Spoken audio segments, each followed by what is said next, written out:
ये ट्वीट फखर जमान की परमिशन के बगैर फखर जमान के एजेंट ने जो किया है। साया कॉर्पोरेशन का नाम तो आपने सुना होगा कि बड़े भाई गौहर जमान ने ट्वीट करके ये कंफर्म कर दिया कि फखर जमान साया कॉर्पोरेशन को छोड़ रहे हैं। साया कॉर्पोरेशन पिछले 1 से 2 साल में सबसे बदनाम तरीन प्लेयर एजेंसी है पाकिस्तान के अंदर, जो कि पाकिस्तान के सबसे बड़े सुपरस्टार्स को मैनेज करती है। बोर्ड बड़ा है या साया कॉर्पोरेशन बड़ी है? ये बहस इसलिए हो रही है कि साया का बहुत नाम सुना है, मैं बहुत से लोगों के कमेंट पढ़ता हूं, वो पूछते हैं ये है क्या साया। ये बेसिकली एक आप समझे एजेंट कंपनी है जो कि खिलाड़ियों के कॉन्ट्रैक्ट्स करवाती है, खिलाड़ियों को डील करती है, उनके बहुत से चीज़ों को मामला को हैंडल करती है। मजाक बना दिया पाकिस्तान का, और उसमें हमारी ये जो है ना इस्टेब्लिशमेंट 90% ये इन्वॉल्व है, 90% ये इन्वॉल्व है इन ये क्या आप क्या समझते हैं कि ये जो काम हो रहे हैं विदाउट इस्टेब्लिशमेंट क्या हो रहे हैं?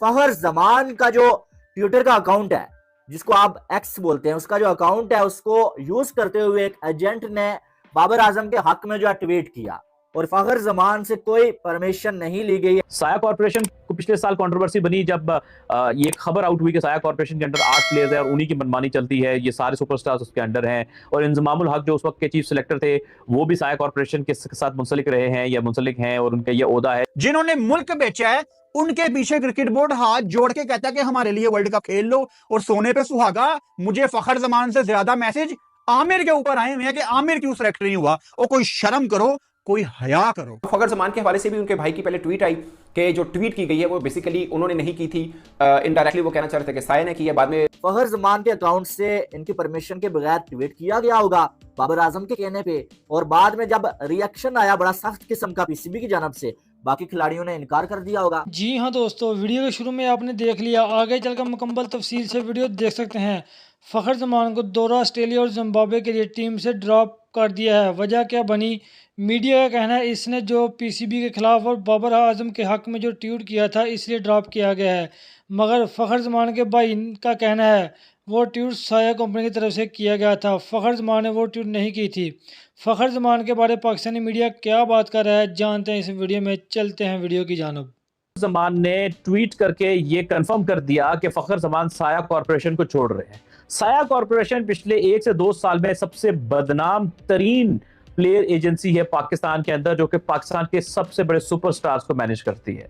साया कॉर्पोरेशन को पिछले साल कंट्रोवर्सी बनी जब ये खबर आउट हुई कि साया कॉर्पोरेशन के अंदर 8 प्लेयर्स हैं और उन्हीं की मनमानी चलती है, ये सारे सुपरस्टार्स उसके अंडर हैं, और इंजमामुल हक जो उस वक्त के चीफ सिलेक्टर थे वो भी साया कॉर्पोरेशन के साथ मुंसलिक रहे हैं या मुंसलिक हैं, और उनका ये ओहदा है जिसपे फिर इंजमाम ने तरदीद भी की थी अपनी, और उन्होंने फिर अपने ओहदे से भी साइड पर हुए थे। तो साया कॉर्पोरेशन तब से काफ़ी ज़्यादा तनकीद की जद में है, और कुछ ना कुछ ऐसा होता रहता है कि साया कॉर्पोरेशन के ऊपर तनकीद अवामी तौर के ऊपर होती रहती है, कोई ना कोई कंट्रोवर्सी उनके प्लेयर्स की तरफ से या उनकी तरफ से आती है।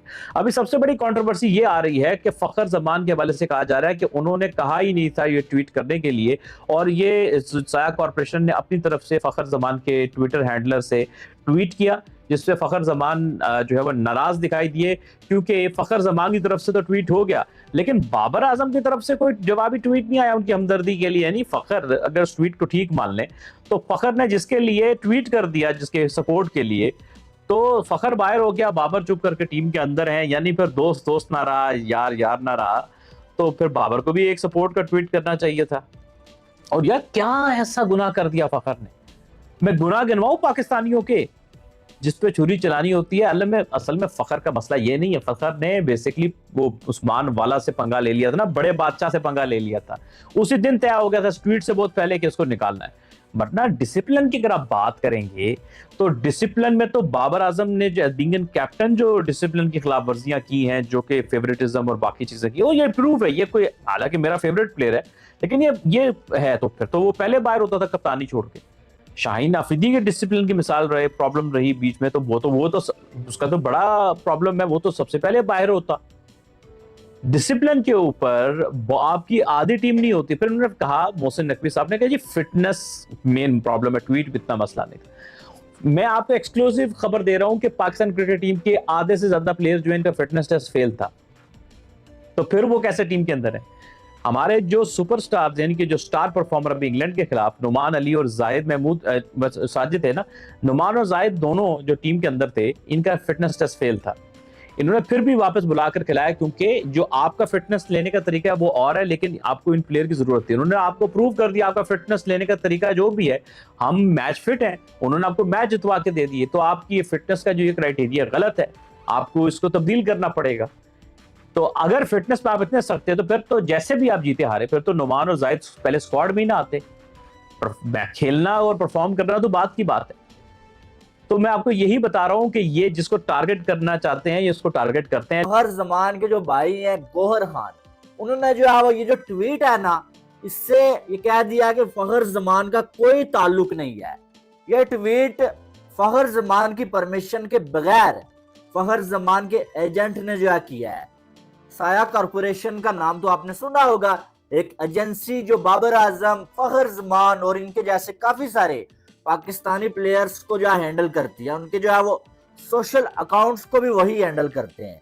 अब फखर जमान का जो ट्विटर का अकाउंट है, जिसको आप एक्स बोलते हैं, उसका जो अकाउंट है उसको यूज करते हुए एक एजेंट ने बाबर आजम के हक में जो है ट्वीट किया और फखर जमान से कोई परमिशन नहीं ली गई है। ये कौन कहता है? फखर जमान के भाई कह रहे हैं। और साथ में ये भी न्यूज आ रही है कि फखर जमान ने साया कॉरपोरेशन के साथ काम करने से इनकार कर दिया, अलहदगी अख्तियार कर लिया कि आपके साथ अब इसके बाद मैं काम नहीं करूंगा। और फखर जमान ने अपने जो सोशल हैंडल्स है ना, वहां से भी जो है साया कॉरपोरेशन का नाम काट दिया है भाई। अब इसमें दो बातें हैं, या तो फखर जमान ने यू टर्न ले लिया है भाई, जब उनको लगा कि यार मेरा करियर जो खराब हो रहा है भाई, और अब जो बाबर आजम चुपचाप बैठा हुआ और वो सेंट्रल कॉन्ट्रैक्ट में जो है वो एक कैटेगरी में भी आ गया है, पहले भी था, और साथ में बाबर आजम तो वापस टीम में आ गया है। अगर नुकसान किसी का हुआ तो वो मेरा हुआ। और जिनके लिए ट्वीट्स मैंने की या जिनको सपोर्ट किया वो तो मेरे लिए बोल ही नहीं रहे। या तो फखर जमान ने इस वजह से यू टर्न ले लिया है, या फिर हकीकत ये है कि वाकई में ये जो साया कॉरपोरेशन है ना और इनके जो एजेंट्स हैं, उन्होंने जो है वो जानबूझ के फखर जमान के अकाउंट से बाबर आजम के लिए ट्वीट किया। अब इस पे मेरी जो जाती राय है वो मैं आपको बताता हूँ। मुझे ये लगता है भाई साहब कि हुआ ये होगा ना कि जैसे आपको मालूम है बाबर आजम को इससे पहले कैप्टनसी से हटाने का फैसला हुआ था, हारिस राउफ और साथ में जो है वो शाहीन अफरीदी और एक दो और लोगों के जो ट्वीट्स आए थे, और उनमें भी जो है वो एक ही तरह की बातें लिखी गई थी और आखिर में लिखा गया था सोचना भी मना है। बाबर आजम को कैप्टनसी से हटाने के बारे में सोचना भी मना है। और तब भी जो मुझे ऐसा लगता है कि इन्हीं जो एजेंट्स ने ये काम किया था।